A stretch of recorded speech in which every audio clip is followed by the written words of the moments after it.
اعوذ باللہ من الشیطان الرجیم، بسم اللہ الرحمن الرحیم۔ آپ میرا یوٹیوب چینل دیکھ رہے ہیں، میں ہوں الیار خان اویسم سپر چینل کے ساتھ۔ آج میرا ٹاپک کا مقصد سوشل میڈیا پہ اپنی ذاتی ازدواجی زندگی کی تشہیر کرنے کے متعلق ہے۔ میں چند باتیں اس پر کروں گا۔ کبھی بھی سوشل میڈیا پر اپنی ازدواجی زندگی اور ذاتی زندگی کی تشہیر مت کریں۔ اپنے بچوں کی کامیابی کی تشہیر بھی سوشل میڈیا پر مت کریں۔ آپ کے بچے کامیاب ہے، ذہین ہے، پوزیشن ہولڈر ہے، تو ان کی اس اچھے کارکردگی کی زیادہ تر لوگ تشہیر کرتے ہیں سوشل میڈیا پہ، جو کہ بہت نقصان کا سبب بن رہا ہے۔ تو اپنے کامیابی اور اپنے بچوں کی کامیابی کو اپنے آپ اور ذات تک محدود رکھے۔ سوشل میڈیا پہ ان کی جو تشہیر ہے ان سے آپ اجتناب کریں۔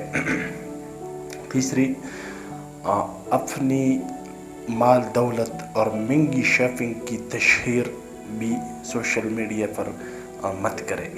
فرض کریں آپ ایک کامیاب انسان ہیں، آپ کے پاس مال دولت ہے، تو اس کی تشہیر بھی نہ کریں، اور اس کے ساتھ ساتھ مہنگی شاپنگ، آپ کے ساتھ ایک اچھا کار ہے، آپ ایک اچھا گھر میں رہتے ہو، آپ مہنگے سے مہنگی چیز لیتے ہو، اچھی سے اچھی چیز لیتے ہو، مطلب اپنی مال و دولت کی تشہیر سے بھی اجتناب کرنا چاہیے، اور ان کی جو آپ مہنگی چیز لیتے ہو مال دولت کے ذریعے، ان کی بھی اجتناب کریں، ان سے تشہیر مت کریں سوشل میڈیا پہ۔ وجہ یہ ہے کہ ایک تو آپ نظر بد کو اپنے آپ اور اپنی فیملی کی طرف مائل کر رہے ہیں۔ زیادہ تر آپ جو پوسٹ شیئر کر رہے ہیں اپنی تشہیر کی، اپنی کامیابیوں کی، اپنے بچوں کی کامیابیوں کی، ان پر جو کمنٹس آتے ہیں وہ زیادہ تر بناوٹی ہوتے ہیں۔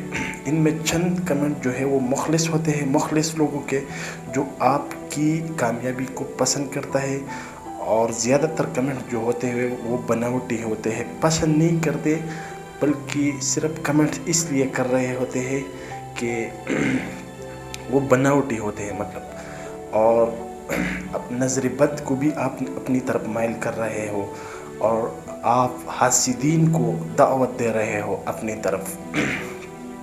اگر آپ ایک خوش انسان ہیں، آپ کے پاس پیسہ ہے، آپ کے کامیاب بچے ہیں، تو آپ کو چاہیے کہ سوشل میڈیا پہ تشہیر کرنے سے اجتناب کریں، ان کو مت کریں، اور ان باتوں پہ غور کریں، سوچ کریں، اپنے آپ کو نظر بد سے بچائیے، حاسدین کو اپنے طرف مائل مت کریں، اپنی ذاتی زندگی کو خدا را ذاتی رکھیں، اور ان سب چیزوں سے اجتناب کریں اس سے پہلے کہ آپ کی پروفیشنل لائف، آپ کی ازدواجی زندگی متاثر ہو۔ گڈ بائے، خدا حافظ۔